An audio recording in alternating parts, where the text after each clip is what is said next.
This is Wichita Police Chief Gordon Ramsay. Ramsay was appointed chief in 2016 after moving from Duluth, Minnesota, where he was the youngest police chief in the city's history. And this is Sedgwick County Sheriff Jeff Easter. Easter was elected sheriff in 2012 after retiring from the Wichita Police Department as a captain of the North Patrol.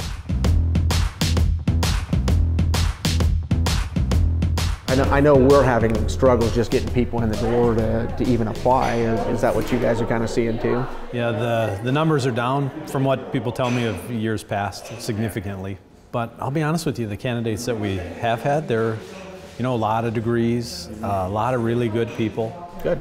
Some maturity. We might be having someone that's in their 50s in the class, a number of people in their 40s. Yeah. Which I think is great. No, it is. Maturity. Where we struggle at is in detention facility. Like I told you the other day, we're at 61 people down, and we've turned over the entire population in 3 years. So 300 and some odd hires and 300 and some odd folks that have left. So it's a different aspect than the commission side, but even on the commission side, we're not seeing the numbers apply. You used to get 250, 300 people, and now we're getting 40 people to apply for the same 15 positions. So it's a struggle, and I'm still trying to figure out how much pay will impact. And I think you guys had a pay bump. Have you seen any increase or we'll see. positives? It just went into effect January 2nd. So from that standpoint, what we're hoping to gain from it is more applicants, but absolutely retention. I always say, don't include me in money negotiations because we don't pay cops enough. Yeah. We just don't. And I think you'll be a test case on with the increase to see how it does.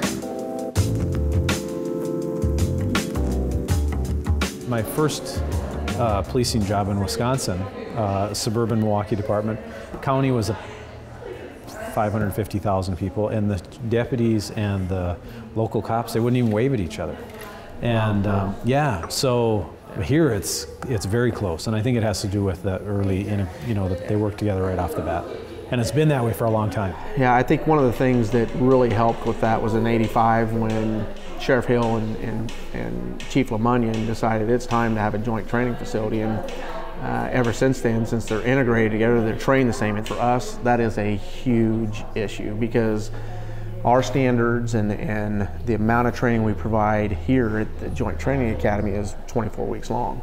Academy training at KLATC for everybody else is 14 weeks, and it covers the basics.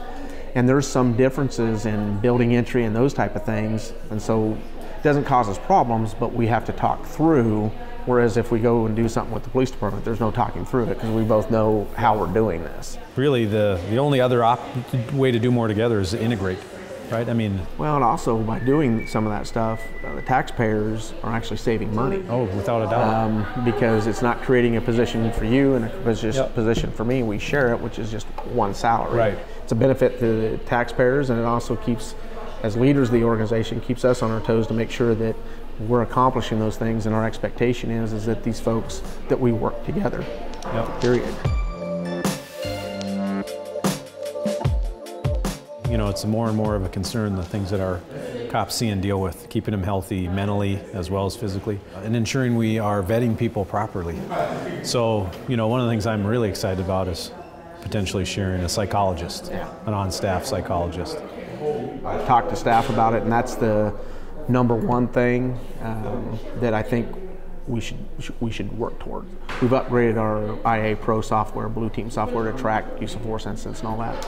Well, one of the things that has come with it is setting thresholds for folks that are involved in traumatic incidents. So they've seen, dead child, horrific car accident, and being able to log those in there so that at a threshold of, say, they've seen 3 of them in 1 month, hey, it's time for us to probably sit down with this person and say, okay, how are you dealing with this, blah, blah, blah. And that really goes towards the wellness issue, because you know as well as I do that we've lost way too many police officers that either just quit or committed suicide over stuff that they've seen in their career. Yep. And the old way was you just suck it up and move on, and we know that that doesn't work. So, well, and how many times have you seen over your career where someone is hitting your radar because of complaints, and the issue is something personal or something that happened at work? Yeah.